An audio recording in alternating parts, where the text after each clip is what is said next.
The October 14th episode of Monday Night Raw continued the trend of last week, struggling with the 2-hour format shift, with a few gems sprinkled in there. On today's Bryan Breakdown, I'll be discussing Bron Breakker's explanation, Jade Cargill and Bianca Belair versus Damage Control, and Cody's visit to Monday Night Raw. While you're here, be sure to follow us on Instagram and Threads where we cover wrestling shows live. Why Bron? Why?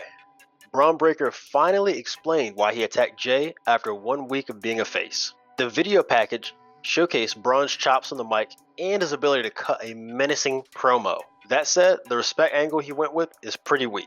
Jay didn't disrespect him directly. The sudden reversion to his heel persona was unexpected, as the amount of dogs in the audience has grown every week. There's some dogs in Indiana, Oos.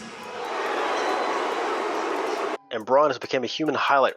It would not surprise me if he was actually being booked in such a controversial fashion to build organic fan support, especially in light of how Roman Reigns' initial main roster run went. I can easily see Bron recapturing the IC title from Jay in the near future, and Jimmy saving Jay from a post-match mauling, only for him to rejoin the new Bloodline storyline. Let's hope Bron can hold onto the gold for longer this time. On to Bianca Belair and Jade Cargill's successful title defense versus Damage Control. The two aforementioned teams rekindled their feud from earlier this year that culminated at Backlash France. Both pairs work extremely well together, with a contrast in strength and agility being the story of the match. Aside from a timing issue that Josh covered in his breakdown, the run that they have been on since last week, this is the type of run that Jade and Bianca needed to elevate the tag titles. There were several notable spots in the match, but one of my favorites was one that I've never seen before, was an innovative pop-up powerbomb style elbow drop that Damage Control performed.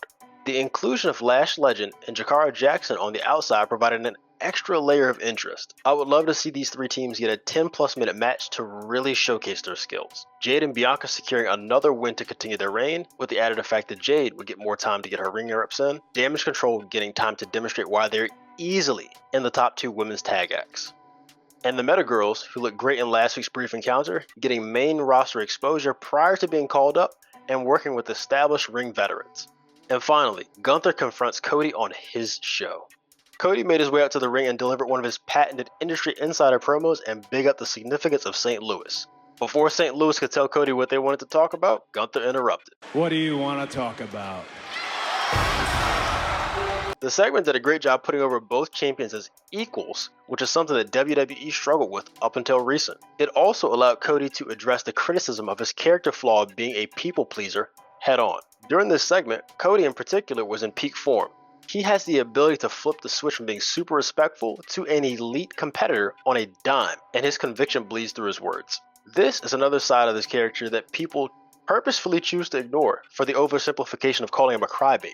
He is passionate. I haven't seen him shed a tear in months. The match will without a doubt be great, but I'm interested in seeing how exactly the pairing will work in the ring. My overall prediction for the match, though, is Gunther coming out with the victory. For more great wrestling content, be sure to like and subscribe, and check us out every Saturday for new episodes of the Two Smart Marks Wrestling Show. I'll see you then.